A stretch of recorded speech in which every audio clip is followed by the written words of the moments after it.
31 botes piratas contra un solo barco de abastecimiento de la Armada de Estados Unidos. Ningún destructor a la vista. El Zumwalt identificó varios botes pequeños armados que se acercaban rápidamente a un barco mercante cercano. Durante 40 minutos, marineros civiles y una tripulación mínima resistieron oleada tras oleada. Lo que ocurrió en el Mar Rojo no fue un acto de piratería, fue un experimento de campo de batalla. El barco y el mar. El Mar Rojo siempre ha sido una paradoja. Un corredor comercial que transporta casi 1/10 parte del comercio marítimo mundial, pero rodeado por algunas de las costas más inestables del planeta. Durante siglos, comerciantes, contrabandistas y armadas han chocado en sus estrechos canales. En este tramo de agua, no muy lejos de la costa de Somalia, navegaba el USNS Supply. Para el ojo inexperto, no tenía nada de especial. Otro casco gris más transportando combustible y municiones hacia los barcos en primera línea. No era un destructor. No estaba armado hasta los dientes con misiles. Era un salvavidas. Una nave diseñada para mantener a otras en combate. Pero esa noche, su misión estaba a punto de ser interrumpida. A bordo había una tripulación distinta a la de la mayoría de los buques de combate. Una mezcla de marineros de la Armada y marinos civiles, profesionales que se embarcaron para mantener a la flota en movimiento, no para librar batallas desesperadas en la oscuridad. Sabían que la piratería era un riesgo en estas aguas. Lo que no sabían era cuán rápido una amenaza podía escalar hasta convertirse en algo para lo que ningún manual los había preparado. La pantalla del radar sería la primera advertencia. No un solo punto, sino docenas. Pequeños, veloces, acercándose. Y el Supply no tenía escolta a la vista. Las primeras señales en el radar. Empezó de manera silenciosa, casi engañosa. A la tenue luz del centro de información de combate, el operador del radar notó un patrón de movimiento disperso en la pantalla. Al principio, era fácil descartarlo. Interferencias, ruido, tal vez una anomalía meteorológica.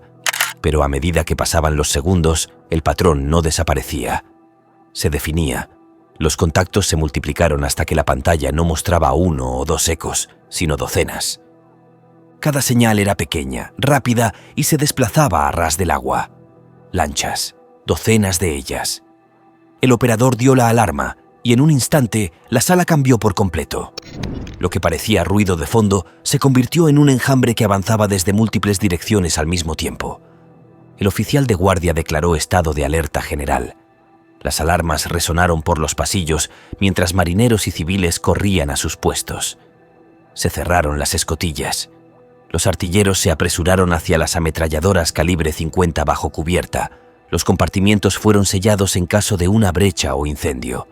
En menos de un minuto, un barco diseñado para logística se había transformado en una nave lista para el combate. Pero transformarse no significaba estar preparado. El Supply transportaba combustible y municiones, no armas pesadas. Su escolta más cercana, el destructor USS Mason, estaba a casi 1 hora de distancia a toda velocidad. Hasta entonces, la tripulación estaba sola. En la pantalla del radar, el enjambre se acercaba, moviéndose con una coordinación silenciosa. 31 embarcaciones sin marcas, sin luces, sin transpondedores, sin responder a las llamadas. Para los hombres y mujeres que miraban esa pantalla, ya no parecía piratería. Parecía una emboscada. Y, sin embargo, algo en la formación inquietaba aún más a la tripulación. Los piratas normalmente atacan con asaltos desorganizados, caóticos e improvisados. Este enjambre se movía con propósito, como si siguiera un guión. Se parecía menos a un acto de desesperación y más a un ensayo. El primer enfrentamiento comienza. En el puente, la atmósfera se volvía más densa a medida que el enjambre cerraba su círculo. Cada marinero conocía las reglas. Advertencias primero, disparar solo cuando la intención hostil fuera innegable. Pero en las aguas oscuras del Mar Rojo, negar la amenaza podía ser fatal. A través de miras nocturnas, la tripulación ya podía distinguir las siluetas. Botes de madera bajos, algunos con blindaje improvisado, otros con escaleras amarradas a los costados. Algunos apuntaban con punteros láser verdes al casco del Supply, una señal tan inquietante como burlona. Los motores rugían más fuerte, un zumbido amenazante que se extendía sobre las olas. La voz del capitán rompió el silencio en la sala, exigiendo confirmación del mando en tierra. ¿Era esto un enjambre de piratas armados o algo más? La solicitud para autorización de enfrentamiento se envió por enlace satelital encriptado. En tiempos de paz, una respuesta podría tomar solo segundos. En medio de una emboscada, esos segundos se sentían eternos. En cubierta, los artilleros seguían al bote líder con la mira, los dedos suspendidos justo antes del gatillo. A 1200 yardas, el primer esquife mantenía su rumbo. 900 aceleró. 600 ya no flotaba a la deriva. Cargaba directamente contra la sección media del barco. Aún así, no había orden de abrir fuego. La tripulación estaba congelada en ese cálculo peligroso. Disparar demasiado pronto podía provocar una escalada, demasiado tarde podía costar vidas. Entonces, por fin, el mensaje rompió la estática. Intención hostil confirmada. Reglas de enfrentamiento autorizadas. La orden apenas había llegado a los artilleros cuando la primera torreta abrió fuego. Ráfagas trazadoras iluminaron la noche, cruzando el agua hacia la embarcación que se acercaba.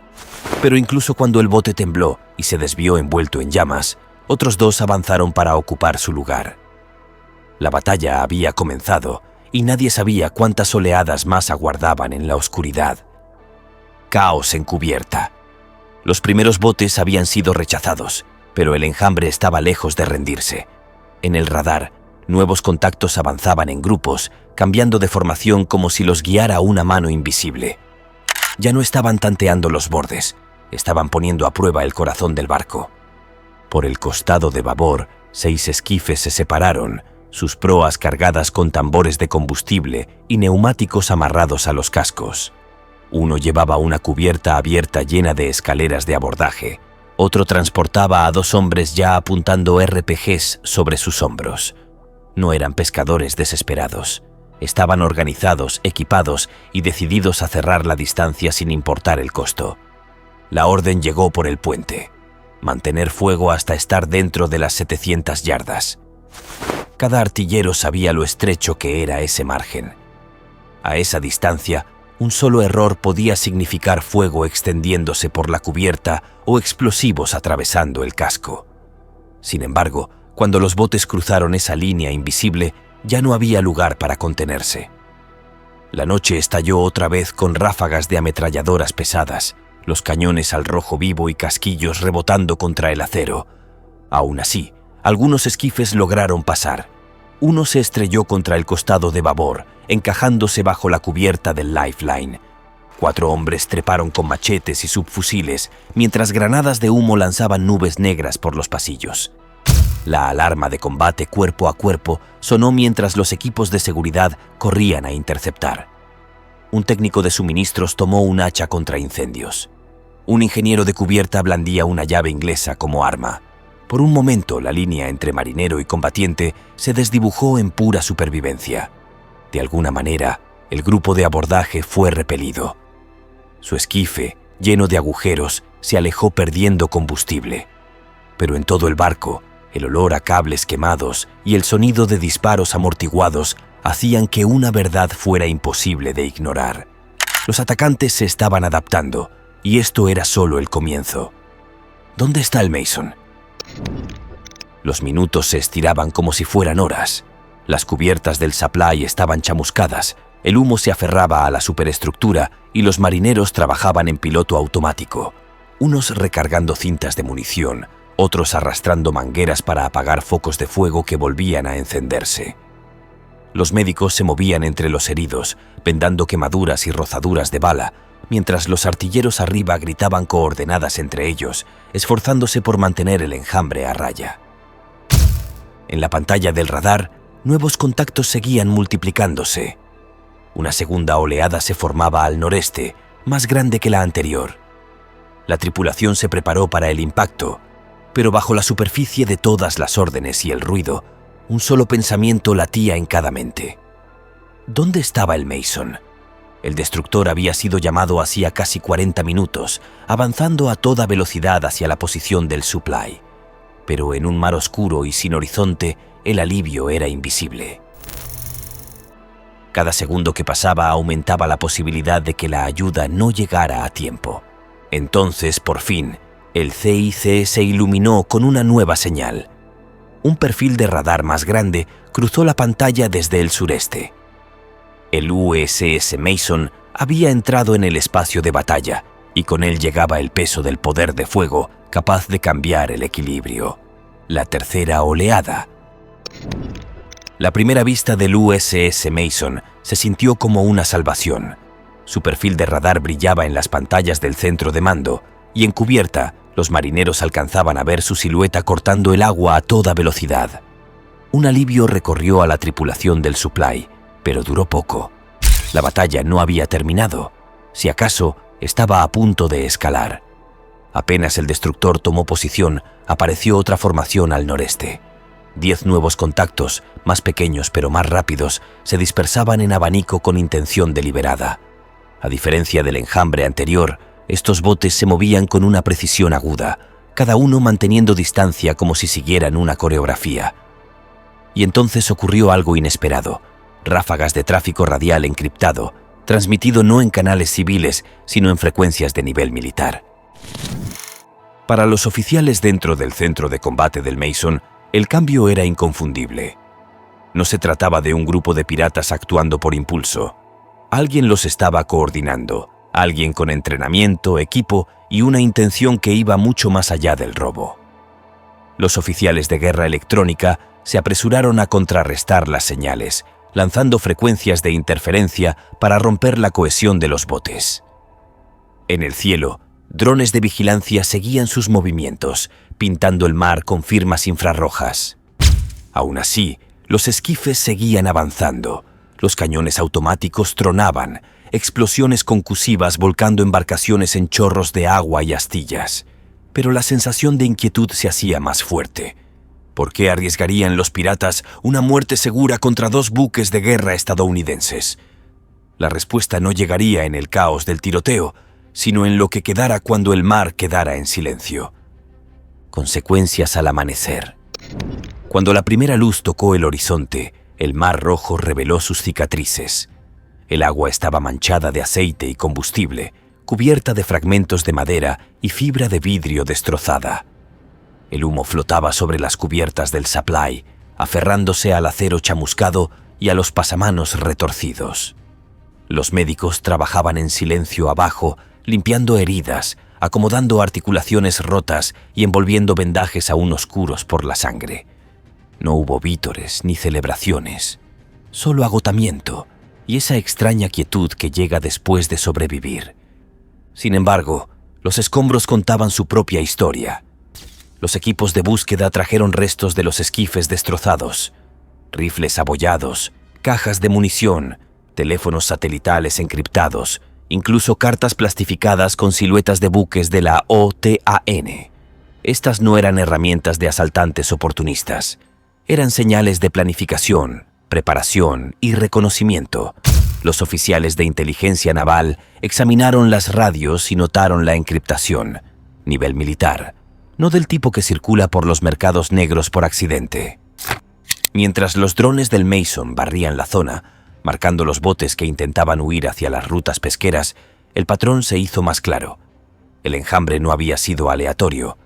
Había sido orquestado, una prueba deliberada de defensas disfrazada de piratería. Y esa conclusión dejó una inquietud más profunda que cualquier daño de combate. Porque si esto había sido un ensayo, significaba que algo más grande esperaba más allá del horizonte. Reflexión y legado. Al amanecer, ambos barcos seguían a flote, golpeados pero intactos.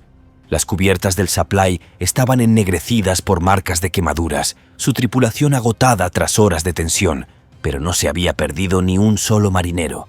Llegarían las condecoraciones, se redactarían informes y los analistas comenzarían a desmenuzar los acontecimientos de la noche.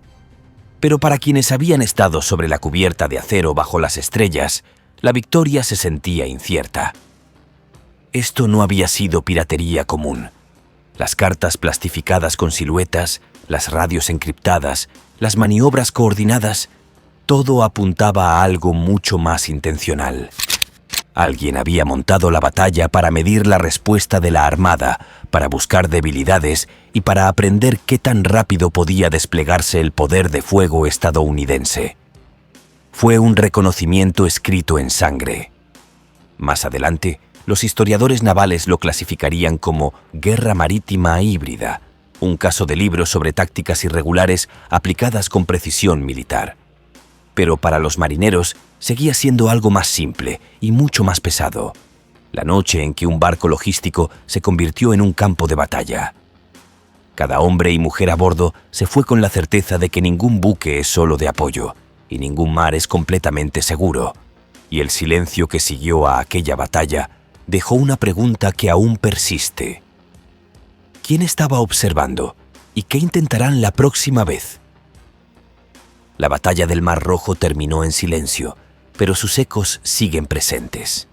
31 botes pusieron a prueba a un solo barco de suministros, y lo que parecía piratería reveló algo mucho más oscuro.